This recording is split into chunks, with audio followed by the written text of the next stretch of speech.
getting pretty late. So let's see.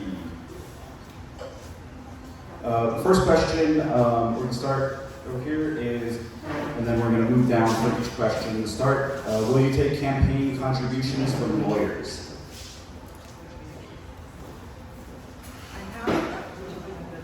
I have received campaign contributions from lawyers, yes. Okay. Yes. I have proudly received campaign contributions from lawyers in our community, out of our community, in our nation. I have received campaign contributions from defense attorneys, family lawyers, plaintiffs' lawyers, and defense lawyers. Every gamut of the bar has supported my campaign.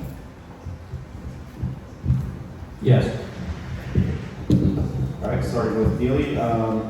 What's the biggest mistake you've made and what did you learn from it? In my legal career? Yes, let's go with that. I think some of the biggest mistakes that I've made, I was actually talking with one of our young attorneys about this week, is as attorneys, the work is in the preparation. You don't always win when you should win, and you don't always lose when you should lose. And so it's important to keep a pretty even temperament, because there's things that, especially when you go in front of a jury, you're not sure what they're going to do. Things can be very unpredictable. And I think that's important to maintain that type of temperament as a judge as well. You can't get too high, you can't get too low. Worst mistake I ever made was ask for clarification on my salary. I got offered a job from Mr. Ryan Patrick, U.S. Attorney, to be one of his federal prosecutors. He offered me a salary lower than he had offered the previous male candidate. I was in the hospital having a baby. I called him back the next day. I said, "Sir, I'd like clarification. Does this include locality pay?" And he said, this was not negotiable. I'm withdrawing the offer. It was the worst moment of my career. I wanted to be a federal prosecutor from the moment I went to law school. I've had many opportunities to go back, but after that job, I got the job at the 13th Court of Appeals and have loved every minute of it. When I was gang prosecutor, I was prosecuting a Mexican mafia member who was accused of shooting a Texas syndicate member and a shotgun-sized hole in his arm. And my victim had left, didn't show up to trial, played hooky with my investigator. Remember Craig Hill, longtime police officer. And I had a fellow on blue warrant, which is a parole hold, and he was my witness to it. It was actually in the 94th District Court. We had a jury outside a treated like a murder case, and my witness had an attorney point to him, Jackie Chapo, who's now the chief municipal court judge.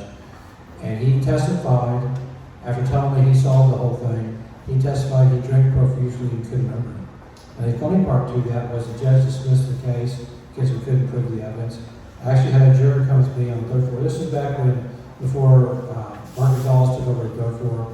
We were on the third floor, so the other prosecutors could get shot at. And I had a juror actually want to say, "What happened to us? We were prosecute. We were ready to convict him." And this wasn't enough evidence to convict him.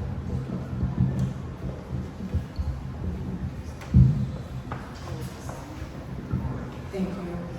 It's a tough question, but every action, everything that we do has a consequence, and so I feel that everything happens for a reason. So if we've taken the wrong turn or made the wrong call, we learn from it, and I believe that I think the worst decision I made was, or worst mistake I made is when I was trying to become an immigration judge.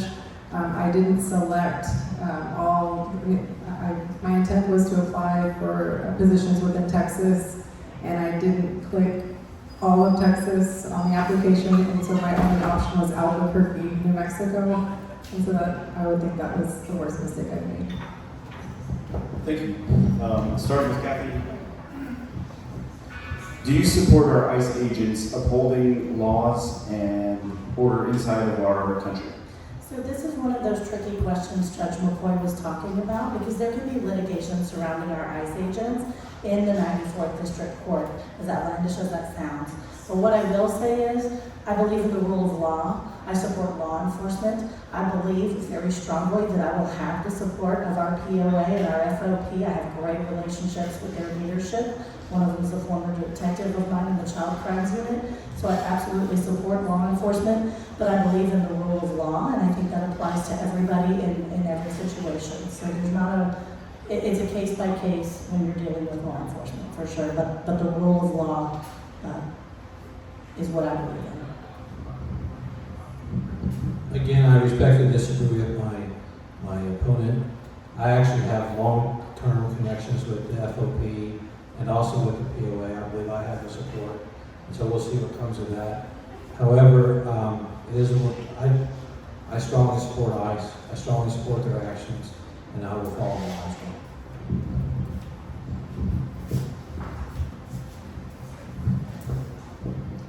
Same question. I believe that we have laws that protect the United States, and our border should be secure, and so I absolutely stand with law enforcement. And I do believe that there is a rule of laws, as Kathy mentioned, and if they do things that they shouldn't do, they should be held accountable. Yeah, I believe in the rule of law. Obviously, law enforcement has a job to do, right? And if people feel like there was some kind of injustice that is done, that is our job as judges to review that. In my time doing civil litigation, I've actually defended officers whenever they've had excessive force claims, 1983 claims made against them. I've reviewed the body cam footage whenever an officer's had to shoot. I've reviewed the body cam footage whenever they're being attacked. I've defended these officers in these situations. It is quick thinking decisions. There's a lot that goes into these things. And so it's very, very important that if there is a question, we need to have fair and impartial judges who are going to follow the law and make sure that they're adequately protecting those officers and the decisions that they make out in the field.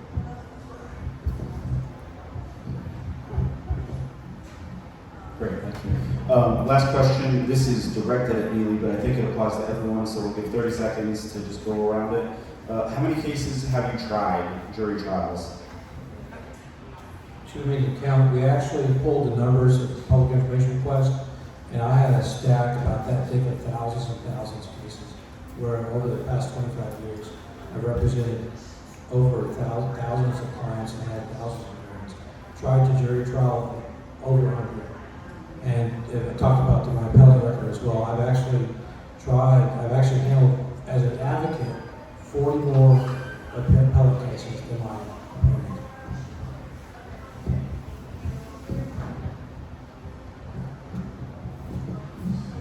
So I don't know the exact number, but I have tried cases at every level, like I've stated before, the JP level, county court level, district court level, and federal district court level. I have cases that are slated for trial that I anticipate going very soon. So I do have a lot of trial experience. So unlike my colleagues that are up here, I don't have a lot of criminal law background and background experience, which is where a lot of attorneys do get a lot of their trial experience. So as a civil litigator, I have been involved in a handful of jury trials where I've been, 3 or 4, I would say. And then I've been heavily involved in working up cases in hundreds of other situations. What a lot of people don't understand about civil litigation is the work is done outside of the courtroom. It's done in the motions, it's done in the briefing, it's done in the motion practice, it's done in discovery. I've handled hundreds of hearings, I've been involved in tons of mediations, I've done tons of depositions, all the types of things that lawyers are arguing about in order to try to get leverage on one another so that their case gets resolved. It's very, very rare that you see civil cases going to trial. It's not the norm. With the types of cases I've been handling over my practice, the focus has been on trying to do the discovery process, do the motions practice, and those are the types of things you as a judge are going to be hearing every single day. Civil trials are not something that are happening on a weekly basis in the county courts. So I want to address the premise of the question for a minute because, I've got a tremendous amount of trial experience. I was the only prosecutor handling child crimes for 4 district courts for 4 years when I was going to trial every week and sometimes twice a week. But being an adversary and an advocate and being good at it is not a qualification for being a good judge. Some of the best judges I know have never tried a case. Some of the worst judges I know were some of the best trial attorneys. The point is, the judicial role is very different from being a trial advocate. That's why you need a candidate who has tried their judicial function, who has made decisions as a judge, who has made recommendations to judges. And just a point of clarification, an internship for a state judge is not the same thing as a clerkship for a federal judge. Thank you. May I respond to that? What she just Short 30 seconds. Judge Jack is a federal judge, I interned with a federal judge. But the federal judge, not a state judge, has never been a state judge.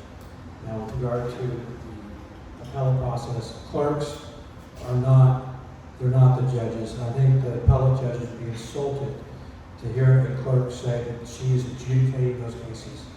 That's why we're here. Only elected judges adjudicate cases, not the clerk. 30 seconds.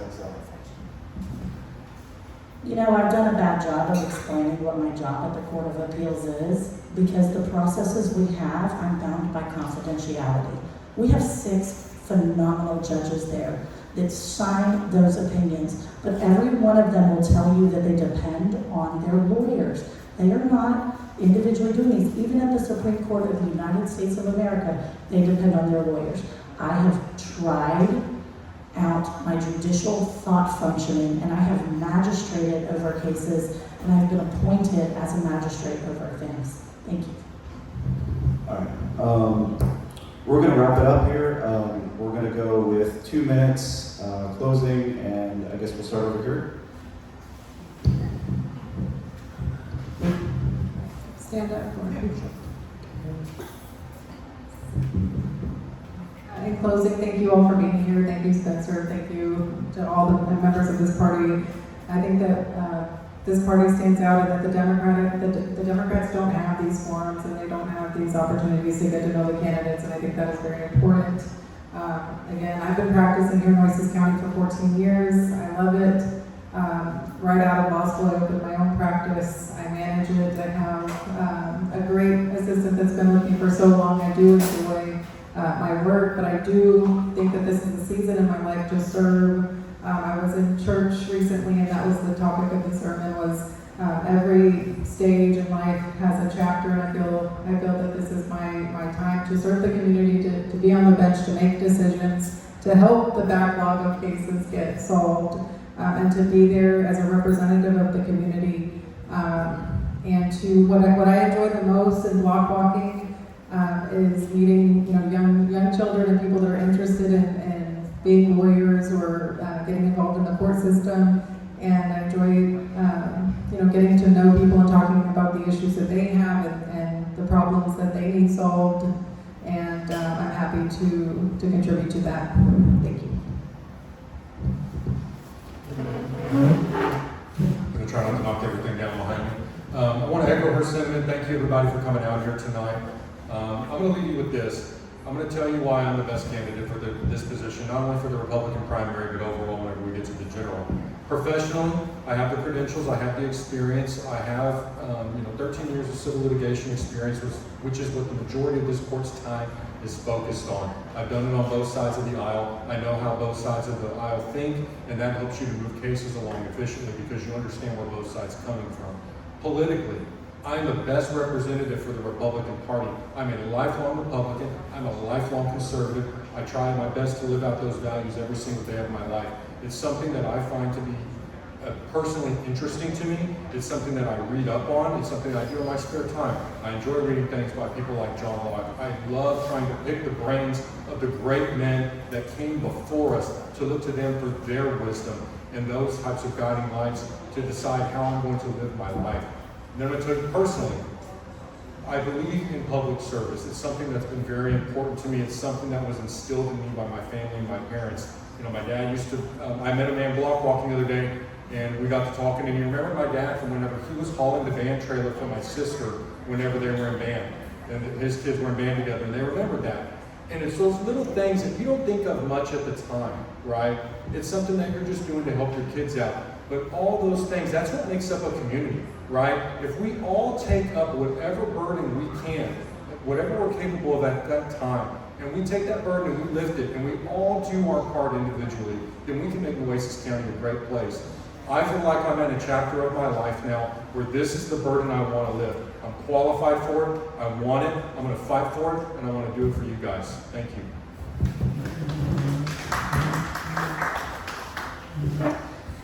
All right, when you think about the type of judge that you're going to elect, I think you probably think who's fair, who's impartial, who's going to represent me, who's going to lead the lawyers in our community. Let me tell you, I had a talk with a big plaintiff's firm today, and they told me that they cannot keep young associates in this town because there's little opportunity and lots of questionable practices. I am the type of judge that will foster a community that will bring these lawyers into the fold to remain in the community. It's something I felt passionately about since I got here. I think you want the type of lawyer or the type of judge who's already a leader in the bar. I have been selected by the different bar organizations in town to teach over 20 CLEs just in the last 5 years. I just went back 5 years. 20 CLEs. That is time that I have spent writing articles and educating the local lawyers. The local lawyers not only are used to hearing me educate them, but they are asking me to do it. That's at a local level. At a state level, I've been invited by the Supreme Court of Texas, the Texas State Bar, the State Bar of Texas, the Texas Bar College, to educate lawyers and judges at a statewide level. When you think about where our community is, we've been doing so great. Like I said in the beginning, we've come a long way. When I got here, the DA burped during my interview, and then I went to court, and people were literally in flip-flops. And it was a different world from the federal court I came from. And let me tell you, things have turned around. We have great judges, but you've got to think about what is the future of our community. When you think about the future, you've got to think about a judge who's already educating the lawyers, who already has the respect of the lawyers, and who can continue to do that. And when you think about a judge that you can count on, I hope that you can count on Kathy Mills. I'm asking for your prayers, your vote, and your financial support. Thank you.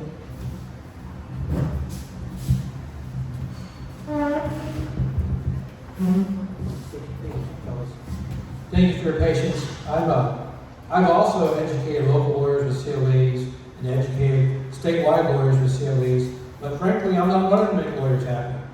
I'm running because I want a better community. I'm running because of those 3 boys back there and the 4th boy at home, and my wife right there filming. I want a safer community. I'm running because we currently have not been holding criminals accountable for their actions. I've seen it as a juvenile prosecutor, where the parents just aren't paying attention to their children. And we need to change that around. I really don't care what the lawyers think. I will hold them accountable in my court too. I want the criminals to be held accountable for their actions and a safer community. That's why I'm running. I'm running because I grew up in this community. I went to Ray High School, Mingo Elementary, St. Luke's Methodist Church many, many years ago, Trinity Lutheran. I've been in many local schools. We've raised 4 boys. The 3 graduated from London, 1 still in 7th grade. We need to make a better community for our children. That's why I'm running. So please consider Chris Dorson the 94th District Court. Thank you for your time and your patience. All right, so we have one last surprise question. You can either tell us or show us. Do you have a hidden talent? Let's start with Chris. You're asking the wrong guys. You should the guys back there. Does your dad have a hidden talent? Backflip. Oh, thanks, Judge. So 30 seconds, go ahead. Wouldn't you agree that currently Tim McCoy is one of our best judges?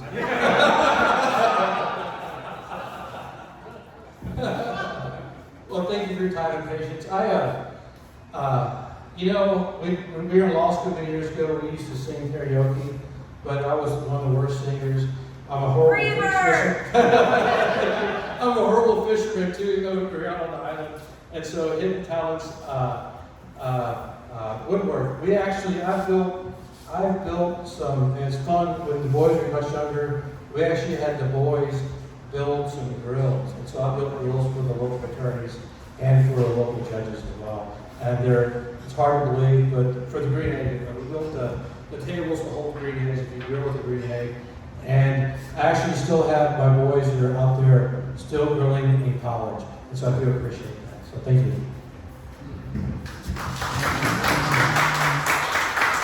I'm not gonna start singing, I promise you that. I'm a high school football official. I don't think that's a secret talent, but I think that is a unique talent. I'm a high school football official. I'm gonna give away a secret right now.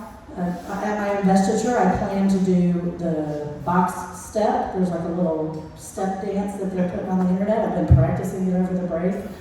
But I want you to know that I can say the entire preamble of the Constitution, we the people of the United States. In order to It's like, It's very short, and is it vital document? So I can say the whole thing, and I can name all the 50 states in alphabetical order.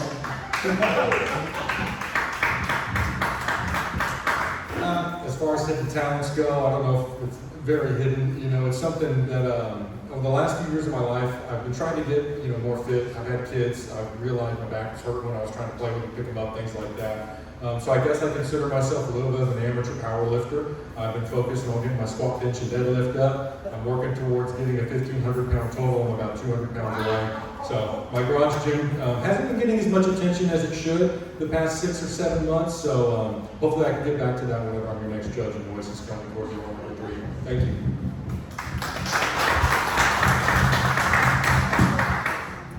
So hidden talents, I am a Division I tennis player, played tennis in college. My last time that I played competitively, I ruptured my Achilles playing against a 21-year-old and thinking that I had the same skills I had back then. Another talent I have is I like to sing, but it's so secret that no one will ever hear me.